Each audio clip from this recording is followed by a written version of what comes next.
నమస్తే, welcome to KTV news. ముందుగా headlines.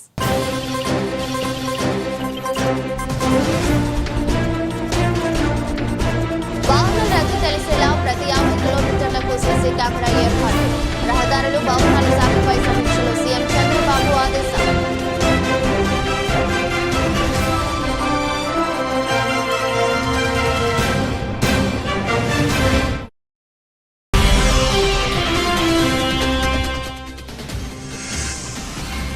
లక్ష్యాల సాధనకు బంగారు బాటలు వేసుకోండి. ప్రభుత్వ సౌకర్యాలను సద్వినియోగం చేసుకోండి.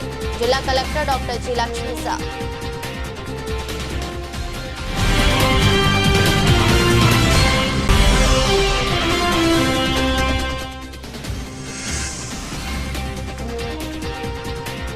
ఆరు నుంచి సీఎం చంద్రబాబు సింగపూర్ పర్యటన. పెట్టుబడుల సాధన లక్ష్యంగా ప్రభుత్వ సంస్థల ప్రతినిధులతో భేటీలు.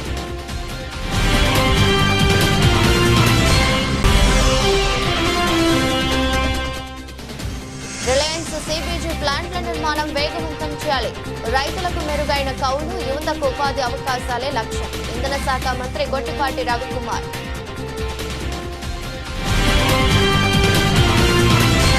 రాష్ట్రంలోని 2000 కిలోమీటర్ల మేర రాష్ట్ర జిల్లా రహదారులను 1000 కోట్లతో కొత్తగా నిర్మించాలని ముఖ్యమంత్రి నారా చంద్రబాబు నాయుడు అధికారులను ఆదేశించారు. ఇందుకు సంబంధించి అంచనాలు, టెండర్ల ప్రక్రియను వెంటనే మొదలు పెట్టాలని సూచించారు. మరో 500 కోట్లతో రాష్ట్రంలో దెబ్బతిన్న మిగిలిన రహదారుల మరమ్మతులు వర్షాకాలంలోనూ కొనసాగించాలని, వీలున్నంత త్వరగా వీటిని పూర్తి చేయాలని స్పష్టం చేశారు. గురువారం సచివాలయంలో ఆర్ఎండ్బీ అధికారులతో సమీక్ష నిర్వహించిన ముఖ్యమంత్రి రాష్ట్రంలోని రహదారుల పరిస్థితిపై అధికారులను వివరాలు అడిగి తెలుసుకున్నారు. గత ప్రభుత్వంలో 5 ఏళ్ల పాటు రహదారుల నిర్మాణం, మరమ్మతులపై తీవ్ర నిర్లక్ష్యం చూపడంతో అధ్వానంగా తయారయ్యాయని ముఖ్యమంత్రి అన్నారు. రాష్ట్రంలో ఇంకా ఎన్ని రోడ్లు మరమ్మతులు చేయాలి, ఏవి కొత్తగా నిర్మించాలి, నిర్వహణకు ఏ రహదారులు ఇవ్వాలి అనే దానిపై 15 రోజుల్లోగా నివేదిక సమర్పించాలని ముఖ్యమంత్రి నిర్దేశించారు. సంప్రదాయ విధానంలో రోడ్లు నిర్మించడం వల్ల ఆర్థికంగా భారం కావడంతో పాటు నాణ్యత విషయంలోనూ అనుకున్నంత స్థాయిలో లేవని, అందుకే రహదారుల నిర్మాణంలో అత్యాధునిక విధానాలను అనుసరించాలని సూచించారు. మరోవైపు ఇప్పటికే రాష్ట్రంలో 20,000 కిలోమీటర్ల మేర రహదారులను గుంతలు లేకుండా మరమ్మతులు పూర్తి చేశామని అధికారులు ముఖ్యమంత్రికి తెలిపారు. రాబోయే రోజుల్లో ఆంధ్రప్రదేశ్ ఏవియేషన్ హబ్గా మారబోతుందని రాష్ట్ర పెట్టుబడులు, మౌలిక సదుపాయాలు, రోడ్లు మరియు భవనాల శాఖ మంత్రి బీసీ జనార్దన్ రెడ్డి ఆశాభావం వ్యక్తం చేశారు. నేడు సచివాలయంలోని ఆర్ఎండ్బీ శాఖ కార్యాలయంలో మంత్రి బీసీ జనార్దన్ రెడ్డిని పలువురు పెట్టుబడిదారులు, పారిశ్రామికవేత్తలు మర్యాదపూర్వకంగా కలిశారు. ఈ సందర్భంగా రాష్ట్రంలో పెట్టుబడులు పెట్టేందుకు 3 సంస్థలు తమ ఆసక్తిని మంత్రికి తెలియజేయడం జరిగింది. రాష్ట్రంలో గతేడాది కాలంలో విజనరీ లీడర్, గౌరవ ముఖ్యమంత్రి నారా చంద్రబాబు నాయుడు, యువనేత లోకేష్ ఆధ్వర్యంలో రాష్ట్రంలో పెట్టుబడులకు సానుకూల వాతావరణం ఏర్పడిందని, దీంతో రాబోయే రోజుల్లో ఆంధ్రప్రదేశ్ పెట్టుబడులకు స్వర్గధామంగా మారబోతుందని మంత్రి బీసీ జనార్దన్ రెడ్డి తెలిపారు. ముఖ్యంగా నేడు దేశంలో ప్రముఖ ఏవియేషన్ సంస్థలు రాష్ట్రంలో పెట్టుబడులు పెట్టడానికి సానుకూలత వ్యక్తం చేయడం ఆంధ్రప్రదేశ్ రాష్ట్రానికి తలమానికమని మంత్రి సంతోషం వ్యక్తం చేశారు. నేడు ఆయా ఏవియేషన్ సంస్థల ప్రతినిధులతో మంత్రి బీసీ జనార్దన్ రెడ్డి జరిపిన చర్చలు ఫలప్రదం కావడంతో రాష్ట్రంలో పెట్టుబడి పెట్టేందుకు ఏవియేషన్ సంస్థలు సుముఖత తెలపడం జరిగింది. ఈ సందర్భంగా ఆయా సంస్థల ఆలోచనలు, దీర్ఘకాలిక వ్యూహాలతో కూడిన సమగ్ర నివేదికను మంత్రికి అందజేశారు. రాబోయే రోజుల్లో పూర్తిస్థాయి ప్రతిపాదనలతో ముందుకు వస్తే రాష్ట్రంలో ఆయా సంస్థల ఏర్పాటుకు త్వరితగతిన అనుమతులు మంజూరు చేస్తామని ఆ సంస్థ ప్రతినిధులకు మంత్రి బీసీ జనార్దన్ రెడ్డి హామీ ఇచ్చారు. విద్యుత్ స్మార్ట్ మీటర్స్ పెట్టొద్దు, ట్రూ ఆఫ్ ఛార్జీలు వెంటనే రద్దు చేయాలని విద్యుత్ భారాల వ్యతిరేక ప్రజా సంఘాల ఐక్యవేదిక డిమాండ్ చేస్తుంది. విద్యుత్ స్మార్ట్ మీటర్స్ వల్ల పేద ప్రజలకు నష్టం వాటిల్లుతుందని, తక్షణమే ఏపీ ప్రభుత్వం ఈ స్మార్ట్ మీటర్స్లు పేద ప్రజలకు తగిలించే విధానాన్ని వెనుకకు తీసుకోవాలని డిమాండ్ చేస్తుంది. విద్యుత్ స్మార్ట్ మీటర్స్ పెట్టొద్దు, ట్రూ ఆఫ్ ఛార్జీలు రద్దు చేయాలని విద్యుత్ భారాల వ్యతిరేక ప్రజా సంఘాల ఐక్యవేదిక ఆధ్వర్యంలో విజయవాడలోని బాలోత్సవ భవన్లో రౌండ్ టేబుల్ సమావేశం జరిగింది. ఈ సందర్భంగా ప్రజా సంఘాలు మాట్లాడుతూ, యువగళం పాదయాత్రలో మంత్రి లోకేష్ స్మార్ట్ మీటర్స్ ని పగలగొట్టండి అన్నారని, ఇప్పుడు అవే స్మార్ట్ మీటర్స్ పగలగొడుతున్న వారిపై కేసులు పెడుతున్నారన్నారు. సీఎం చంద్రబాబు ఇంట్లో, డిప్యూటీ సీఎం పవన్ కళ్యాణ్ ఇంట్లో, వారి కార్యాలయాల్లో గానీ, వారి నాయకుల ఇళ్లలో గానీ స్మార్ట్ మీటర్స్ పెట్టించారని ప్రశ్నించారు. కేవలం పేదవాడి పేదవాడిపై భారం మోపడానికి స్మార్ట్ మీటర్స్ ఉన్నదన్నారు. ఆదానిని ప్రపంచ ధనవంతుని చేయాలనే ఇటువంటి నిర్ణయాలు తీసుకున్నారని, వెంటనే స్మార్ట్ మీటర్స్ ని రద్దు చేయాలని, లేదంటే ప్రజలు మీకు బుద్ధి చెప్తారని ధ్వజమెత్తారు. పశ్చిమ బెంగాల్, మహారాష్ట్ర వంటి రాష్ట్రాల్లో స్మార్ట్ మీటర్స్లను వ్యతిరేకిస్తూ ప్రజలు ఉద్యమాలు చేస్తున్నారని, ఆ ప్రభుత్వాలు స్మార్ట్ మీటర్స్లను వెనుకకు తీసుకునే ఆలోచన చేస్తున్నాయన్నారు.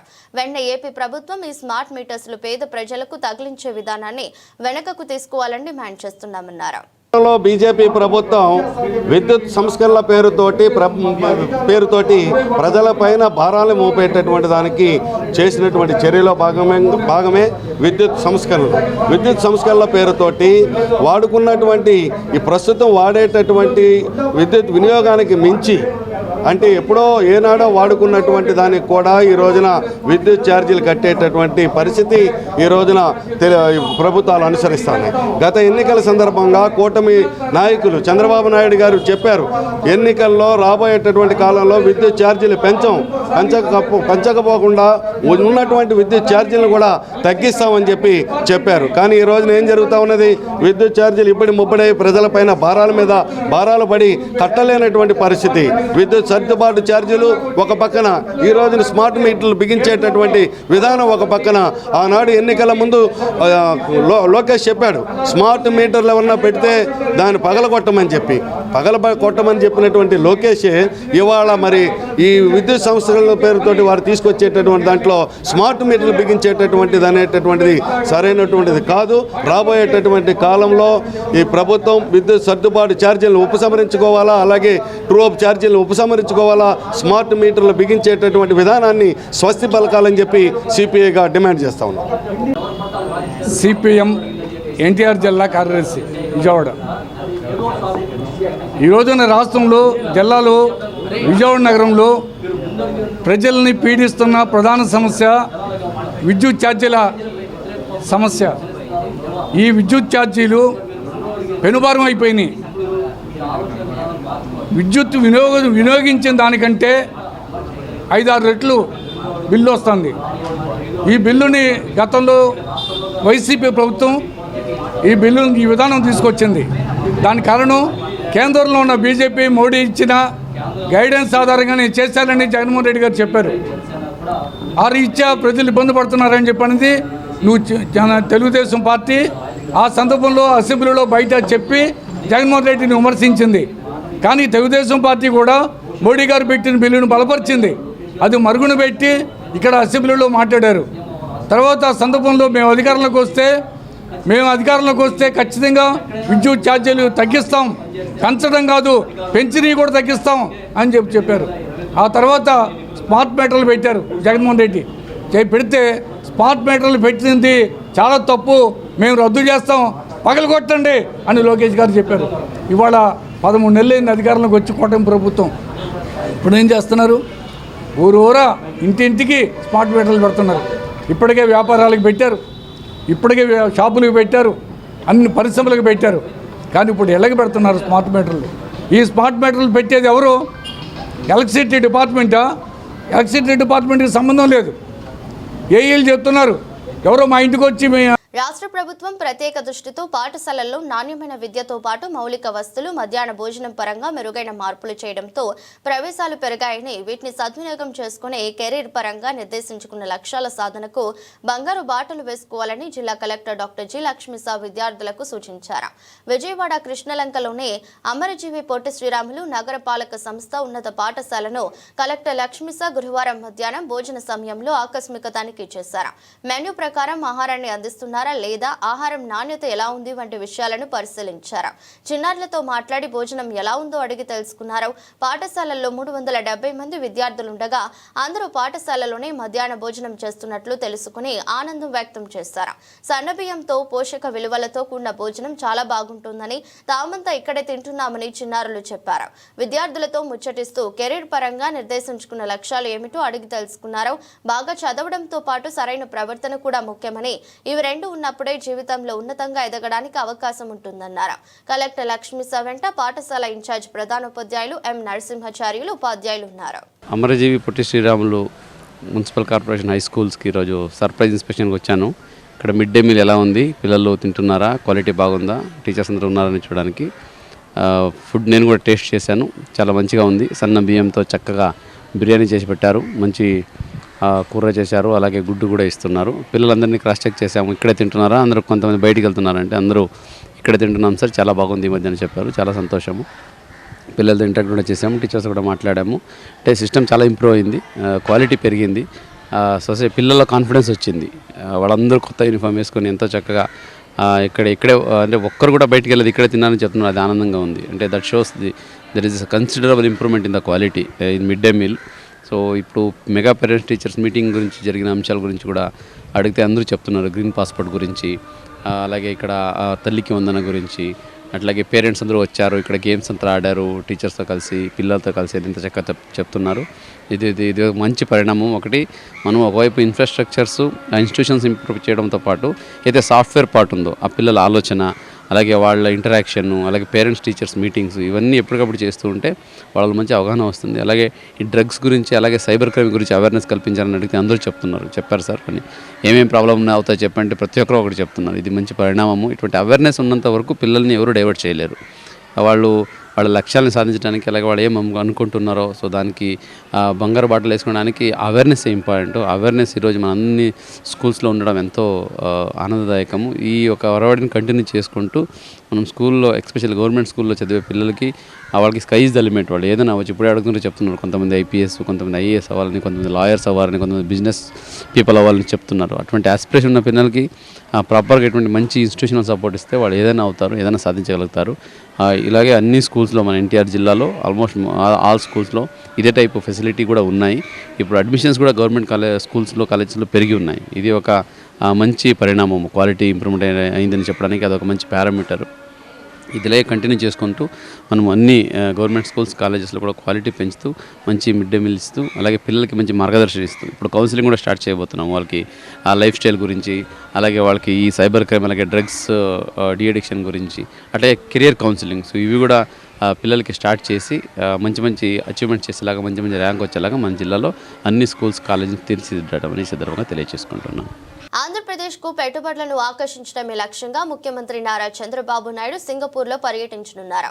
ఈ నెల 26 నుంచి 31 తేదీ వరకు 6 రోజుల పాటు ఆయన ఆ దేశంలో పర్యటించి దిగ్గజ సంస్థల ప్రతినిధులు, యాజమాన్యాలు, ప్రముఖులు, పారిశ్రామికవేత్తలతో భేటీ కానున్నారు.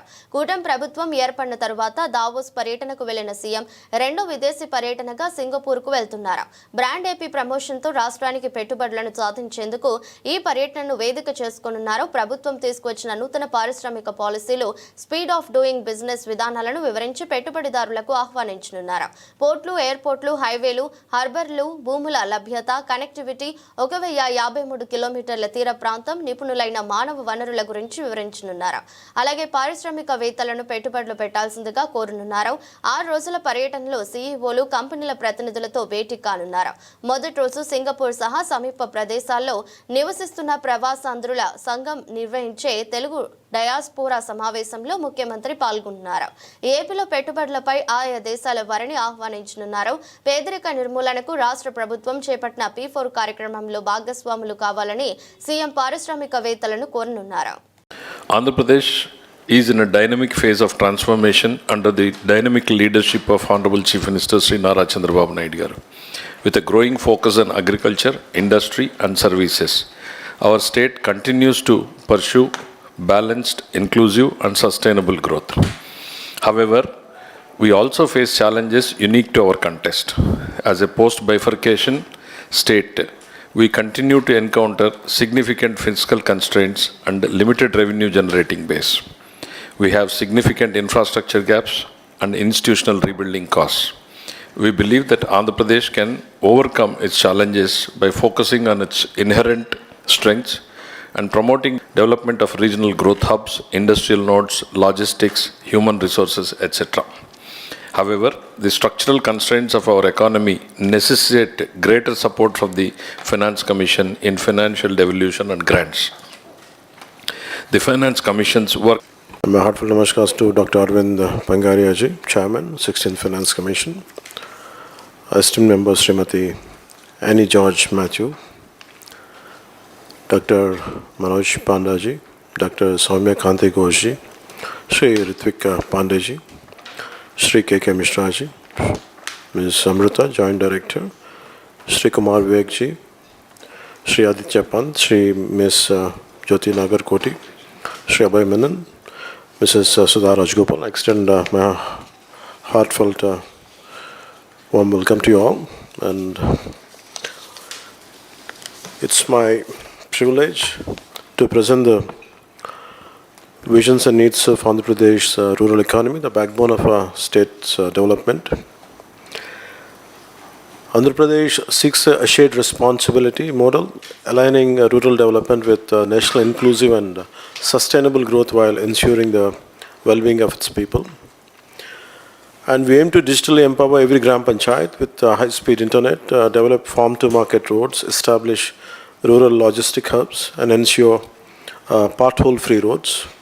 We have initiated restructuring of Panchayat Raj Department for unified service delivery, scientific classification of Gram Panchayats for adequate staffing and capacity building for grassroots leaders. A landmark initiative saw a special Gram Sabhas held in all 13,326 Gram Panchayats on a single day to approve the Mahatma Gandhi National Rural Employment Guarantee Scheme Action Plan, promoting participatory planning and transparency. And instilling national spirit in panchayats, we have enhanced grants for national celebrations in villages, but on Independence Day from 100 to 10,000 rupees, and for Republic Day, rupees 250 to 25,000 to foster national Well-wisher for this great nation also. So much he has contributed. Sri Arvind Pangaria,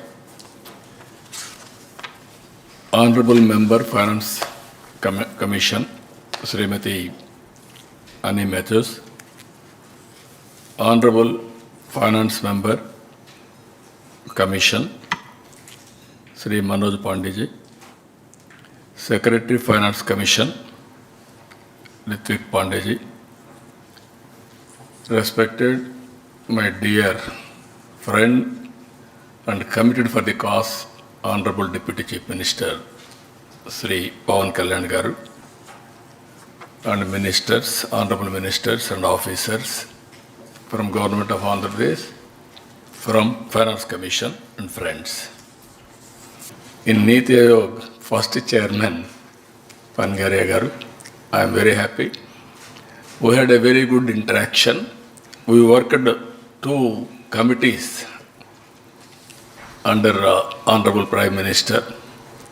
One is Swachh Bharat, another is digital currency. I have seen him always, so much of commitment and also so much of energy. From Niti Aayog, we are very happy. I can thank him, put on record with gratitude. It was his decision. ముఖ్యమంత్రి చంద్రబాబు నేతృత్వంలోని కూటమి ప్రభుత్వం liquor scam దర్యాప్తు పేరుతో ఏర్పాటు చేసిన SIT చట్ట ప్రకారం కాకుండా ఎల్లో మీడియా డైరెక్షన్లో పనిచేస్తుందని మాజీ ఎమ్మెల్యే కేతిరెడ్డి వెంకట్రామరెడ్డి మండిపడ్డారు.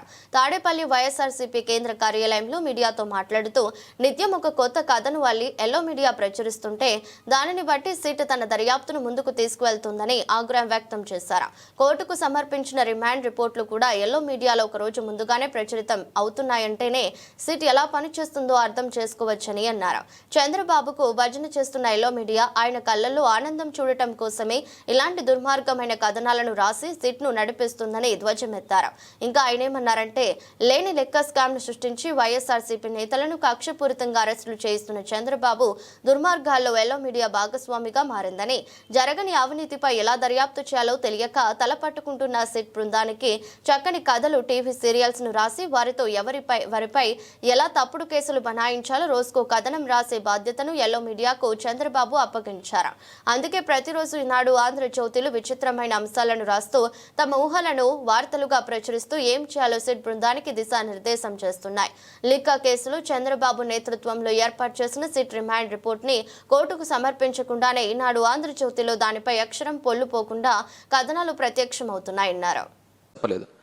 చంద్రబాబు నాయుడు గారు నోటికొచ్చినట్టు చెప్పి ఈరోజు ఎప్పుడైతే హామీలు అమలు చేయాలనుకున్నప్పుడు వచ్చేకల్లా రాష్ట్రాన్ని అమ్మేయాలా, ఇది అమ్మేయాలా అనేది చెప్తున్నాడు. ఆల్రెడీ ఆంధ్రప్రదేశ్ రాష్ట్రాన్ని చంద్రబాబు నాయుడు, తెలుగుదేశం పార్టీ, కూటమి ప్రభుత్వం ఫార్ సేల్ పెట్టేసింది. దాంట్లో భాగంగానే మొన్న కూడా చూసినాము 1,90,000 కోట్ల రూపాయలకు సంబంధించి ఏపీఎండిసికి సంబంధించినవి కూడా కేవలం ఒక 9,000 కోట్ల కోసం ఈ మైన్స్ అన్ని కూడా గ్యారంటీగా పెట్టే సందర్భం కూడా చూడడం జరిగింది. మీరు బాగా చూసినారు అంటే ఈ రెండు పత్రికలో, ఈనాడు జ్యోతి పత్రికలో వచ్చే కథనాంశాలు కానీ ఇవన్నీ బాగా చూసినారు అంటే 4 to 9 వరకు కూడా రాజశేఖర రెడ్డి గారు ముఖ్యమంత్రి ఉన్నప్పుడు కూడా తెలుగుదేశం పార్టీ ఎప్పుడే కానీ తన ఏం కావాలని అసెంబ్లీలో కూడా మాట్లాడడానికి ఉండేది కాదు మ్యాటర్.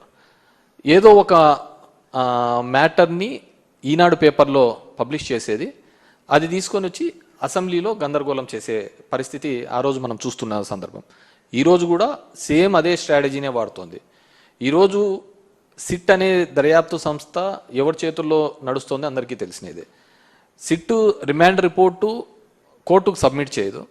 సబ్మిట్ చేయకముందే ఆంధ్రజ్యోతి ఈనాడులలో కథనాలుగా వస్తుంటాయి. అది ఏ విధంగా అవుతుంది? ఒక కాన్ఫిడెన్షియల్ డాక్యుమెంటు, జడ్జి ముందర పెట్టాల్సిన డాక్యుమెంటు, ఇవి కొన్ని పేపర్లు వాళ్ళ అనుకూలమైన పేపర్లకు ఇచ్చేసి దాని మీద వాళ్ళు ఇష్టానుసారం ఒక కథనాలు చేస్తుంటాయి. ఒకసారి ఏమో అవన్నీ ఇచ్చేసినారంట, ఎలక్షన్లలో పనిచేసినారంటారు, 3,500 కోట్లకు 300 కోట్లు పనిచేసినారంట, మిగతా 2,300 కోట్లు ఎక్కడున్నాయి? ఇంతవరకు బ్యాంకులలో ఉన్న డబ్బులను సీజ్ చేశారనే ఒక పద్ధతికే చూపిస్తున్నారు తప్ప ఫలానా చోట ఇంత బల్క్గా డబ్బులు దొరికినాయి అనే పద్ధతిలో ఎక్కడా కానీ చూపించండి. ఒక నెరేటివ్ని బిల్డప్ చేస్తున్నారు. అంటే మొదటి నుంచి కూడా కింద నుంచి పై వరకు ఒకటే లైన్ తీసుకుంటారు, దాన్ని ఎస్టాబ్లిష్ చేయడానికి పదే పదే మాట్లాడుతున్న సందర్భం చూసాను తప్ప ఈ పేపర్లలో వచ్చే కథనాల ఆధారంగానే చేసుకుంటా పోతా అంటే ఇంకెవడే కానీ ఉండలేరు అనమాట. నేను ఇంతకుముందు చెప్తున్న విధంగానే జడ్జి దగ్గర ఉండాల్సిన రిపోర్టు, సిట్ కాన్ఫిడెన్షియల్గా మెయింటైన్ చేయాల్సిన రిపోర్టు ఒక వారం ముందరే ఈ రెండు పేపర్లలో ఏ విధంగా వస్తున్నాయి? వీళ్ళు ఎవరైతే దోషిగా చెప్తారో అతన్ని పేపర్లలో వచ్చే దోషిగా చెప్తారో అదే సిట్ రిపోర్ట్లో వస్తుంది. ఇంకెక్కడుందంటారు దీంట్లో? సో ఈ సిట్కి ఏమాత్రం క్రెడిబిలిటీ లేదు. ఖచ్చితంగా పెట్టే దొంగ కేసులే. మీరు బాగా చూసినారు అంటే ఇప్పుడు ఏవైతే ఉన్నాయో ఈ లిక్కర్ సంబంధించి, డిస్టిలరీస్కి సంబంధించి ఏ డిస్టిలరీ కూడా జగన్మోహన్ రెడ్డి వైఎస్ఆర్ కాంగ్రెస్ పార్టీ ఉన్నప్పుడు మేము ఎవరు పర్మిషన్ ఇవ్వలేదే. ఆ డిస్టిలరీస్ పర్మిషన్ ఇచ్చినదంతా చంద్రబాబు నాయుడే. మరి సరే, డిస్టిలరీస్ నుంచి ఈ విధంగా అవకతవకలు జరిగినాయి, బలవంతంగా ఉన్నారు. సో దీనిలో డిస్టిలరీస్ కూడా భాగస్వాములే అయినప్పుడు వాళ్ళ మీద ఎందుకు కేసులు పెట్టలేదు? ఈ మందు సరఫరా చేసిన ఆల్ ది డిస్టిలరీస్ వీళ్ళ మీద ఎందుకు కేసు పెట్టడం లేదు? సో దీన్ని ఏదో విధంగా ఎస్టాబ్లిష్ చేయాలని కొంతమంది ఆఫీసర్లను బెదిరించి వాళ్ళని అప్రూవల్ అని ఏదేదో కథనాలు చూస్తున్నాం. డెఫినెట్గా చట్టం ముందు ఉండేది ఆ చట్టానికి. రాష్ట్రంలో రిలయన్స్ సంస్థ ఏర్పాటు చేస్తున్న కంప్రెస్డ్ బయోగ్యాస్ ప్లాంట్ల నిర్మాణాలు త్వరితగతిన పూర్తయ్యే విధంగా పనులను వేగవంతం చేయాలని ఇంధన శాఖ మంత్రి గొట్టిపాటి రవికుమార్ రిలయన్స్ ప్రతినిధులను కోరారు. రిలయన్స్ గ్రీన్ ఎనర్జీలో భాగంగా సిబిజీ ప్లాంట్ల నిర్మాణాలు, ప్రాజెక్టులకు స్థలాల కేటాయింపు తదితర అంశాలపై గురువారం నాడు సచివాలయంలో రిలయన్స్ సంస్థ ప్రతినిధులతో మంత్రి గొట్టిపాటి సమీక్ష నిర్వహించారు. ఈ సందర్భంగా మంత్రి గొట్టిపాటి మాట్లాడుతూ ఉమ్మడి ప్రకాశం జిల్లాను ఇంటిగ్రేటెడ్ సిబిజీ హబ్ గా అభివృద్ధి చేస్తున్నట్లు వెల్లడించారు. సిబిజీ ప్లాంట్లతో రైతులకు మెరుగైన కౌలు, యువతకు ఉపాధి అవకాశాలు లభిస్తాయని మంత్రి తెలిపారు. రిలయన్స్ గ్రీన్ ఎనర్జీ పెట్టుబడులు, ప్లాంట్ల నిర్మాణాలకు రాష్ట్ర ప్రభుత్వం పూర్తి సహాయ సహకారాలు అందిస్తుందన్నారు. ప్రకాశం జిల్లాలోని వాయుమడుగు, పీసీ పల్లి ప్రాంతాల్లో ఏర్పాటు చేస్తున్న ప్లాంట్లను 26 మార్చి 2026 నాటికి ప్రారంభించాలి. రిలయన్స్ సిబిజీ ప్లాంట్ల నిర్మాణంపై ప్రతి 15 రోజులకు సమీక్ష నిర్వహిస్తాం.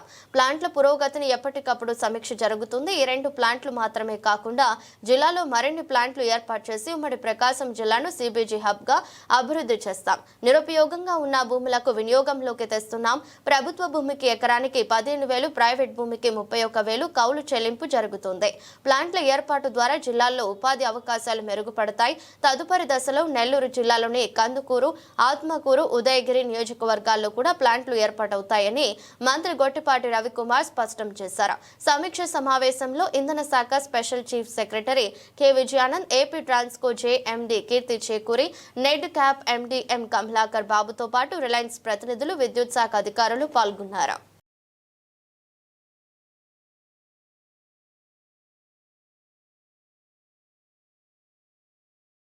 ఆంధ్రప్రదేశ్ ముఖ్యమంత్రి నారా చంద్రబాబు నాయుడు అధ్యక్షతన ఏపీ సచివాలయంలో కేబినెట్ సమావేశం జరిగింది.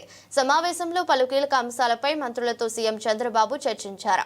ఏపీలో మొత్తం 70,000 కోట్ల పెట్టుబడులకు కేబినెట్ ఆమోదం తెలిపింది. వీటన్నిటిని గ్రౌండ్ చేయించిన పక్షంలో 1,00,000 మందికి ఉద్యోగాలు వస్తాయని సీఎం తెలిపారు. వీటిని మనం వెంటబడి మరీ గ్రౌండ్ చేయించాలని సూచించారు. IT, renewable energy, electronic, drone, automobiles రంగాల్లో ఈ పరిశ్రమలు వస్తున్నాయని ముఖ్యమంత్రి వివరించారు. త్వరలో ఇల్లు లేని నిరుపేదలకు గ్రామాల్లో 3 సెంట్లు, పట్టణాల్లో 2 సెంట్లు ఇచ్చే కార్యక్రమం వెంటనే చేపట్టాలని, ఈ విషయంపై అందరూ దృష్టి సారించాలని మంత్రులకు మార్గనిర్దేశం చేశారు. సీఎం చంద్రబాబు క్వాంటమ్ వ్యాలీ మాదిరిగా మనం గ్రీన్ హైడ్రోజన్ వ్యాలీలో కూడా అందరికంటే ముందుండాలని, దీనివల్ల మనకు ప్రయోజనం ఎక్కువగా ఉంటుందని చెప్పుకొచ్చారు. సింగపూర్తో సంబంధాలపై సీఎం చంద్రబాబు కీలక వ్యాఖ్యలు చేశారు. ఉమ్మడి ఆంధ్రప్రదేశ్ రాష్ట్రం విడిపోయినప్పుడు మనం చూపించిన చొరవతో సింగపూర్ ప్రభుత్వం ముందుకు వచ్చి సహాయం చేసిందని గుర్తు చేశారు. సింగపూర్ ప్రభుత్వం కూడా అలాగే సహాయం చేసిందని ఉద్ఘాటించారు సీఎం చంద్రబాబు.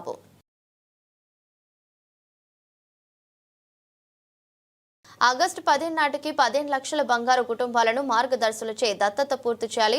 అమరావతి 24 జూలై. రాష్ట్రంలో ఆగస్టు 15 నాటికి 15 లక్షల బంగారు కుటుంబాలను మార్గదర్శులు దత్తత తీసుకునే విధంగా లక్ష్యాన్ని పూర్తి చేయాలని ప్రభుత్వ ప్రధాన కార్యదర్శి కె విజయానంద్ జిల్లా కలెక్టర్లు, సంబంధిత శాఖల అధికారులను ఆదేశించారు. Swarnandhra P4 foundation city gas పంపిణీ నెట్వర్క్ కు సంబంధించిన అంశాలపై గురువారం రాష్ట్ర సచివాలయం నుండి ఆయన జిల్లా కలెక్టర్లతో వీడియో సమావేశం నిర్వహించారు. ఈ సందర్భంగా ఆయన మాట్లాడుతూ స్వర్ణాంధ్ర P4 కార్యక్రమానికి సంబంధించి రాష్ట్రంలో ఆగస్టు 15 నాటికి 15 లక్షల బంగారు కుటుంబాలను మార్గదర్శుల ద్వారా దత్తత చేసుకోవాలని లక్ష్యం కాగా, ఇప్పటి వరకు 6,57,000 బంగారు కుటుంబాలను మార్గదర్శులు దత్తత తీసుకోవడం జరిగిందని అన్నారు. మిగతా లక్ష్యాన్ని కూడా త్వరితగతిన పూర్తి చేసేలా చర్యలు తీసుకోవాలని, అదేవిధంగా నీడ్ అసెస్మెంట్ సర్వేను ఆగస్టు 5వ తేదీలోగా పూర్తి చేయాలని కలెక్టర్లను ఆదేశించారు. ఇప్పటికే బంగారు కుటుంబాలను మార్గదర్శకులను గుర్తించినందున మార్గదర్శులచే బంగారు కుటుంబాల దత్తత ప్రక్రియను వేగవంతం పూర్తి చేయాలని సిఎస్ విజయానంద్ కలెక్టర్లు ఆదేశించారు. సమావేశంలో ఏపీ ట్రాన్స్కో జేఎండీ కీర్తి, ప్రణాళిక శాఖ జేఎస్ అనంత శంకర్ పాల్గొన్నారు. వర్చువల్ గా జిల్లా కలెక్టర్లు, సంబంధిత శాఖల అధికారులు పాల్గొన్నారు. పల్నాడు జిల్లాకు గురం జాషువా పల్నాడు జిల్లాగా పేరు పెట్టాలని మాజీ మంత్రి వర్యులు డొక్కా మాణిక్య వరప్రసాద్ ముఖ్యమంత్రి వర్యులు నారా చంద్రబాబు నాయుడుకు విజ్ఞప్తి చేశారు. కవి కోకిల, నవయుగ కవి చక్రవర్తి పద్మభూషణ్ గురం జాషువా 54వ వర్ధంతి సందర్భంగా ఈ నెల 24న గుంటూరులోని మహాకవి గురం జాషువా విగ్రహానికి మాజీ మంత్రి వర్యులు డొక్కా మాణిక్య వరప్రసాద్ నేతృత్వంలో ఘన నివాళులర్పించారు.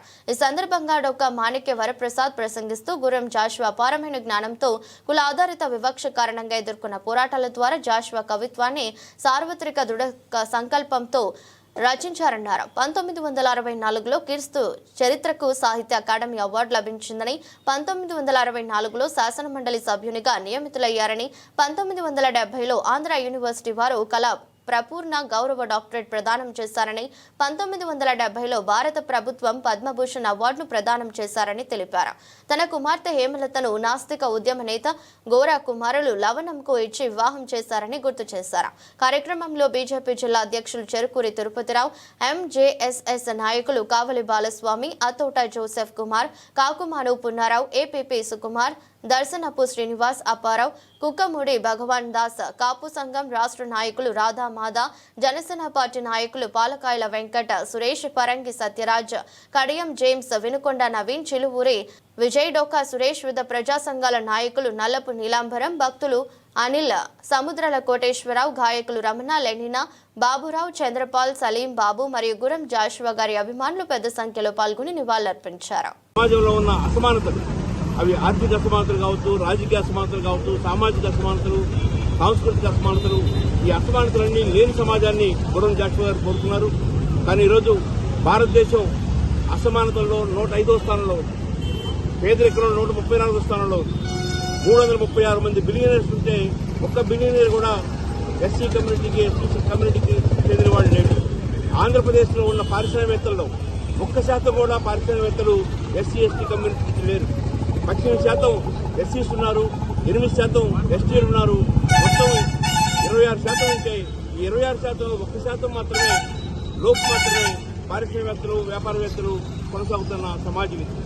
అందువలన గురం జాషువా గారి అభిమానులందరూ ఈ సమాజంలో అసమానతలు పోగొట్టడానికి కృషి చేయాలని కోరుతున్నాను. వార్తలు ముగించే ముందు మరోసారి హెడ్లైన్స్.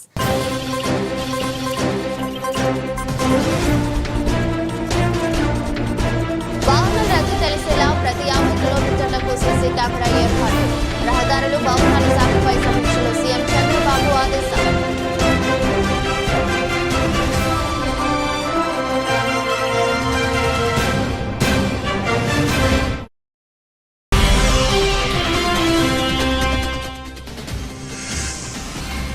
లక్ష్యాల సాధనకు బంగారు బాటలు వేసుకోండి. ప్రభుత్వ సౌకర్యాలను సద్వినియోగం చేసుకోండి.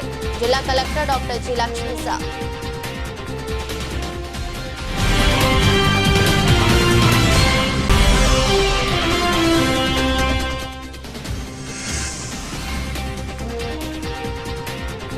నుంచి సీఎం చంద్రబాబు సింగపూర్ పర్యటన. పెట్టుబడుల సాధన లక్ష్యంగా ప్రభుత్వ సంస్థల ప్రతినిధులతో భేటీలు.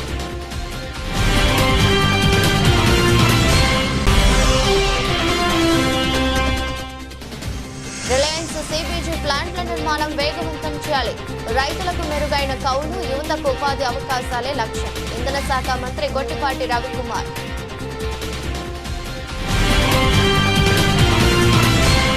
ఇది రోజు బులెటిన్. మరో బులెటిన్లో మళ్ళీ కలుద్దాం.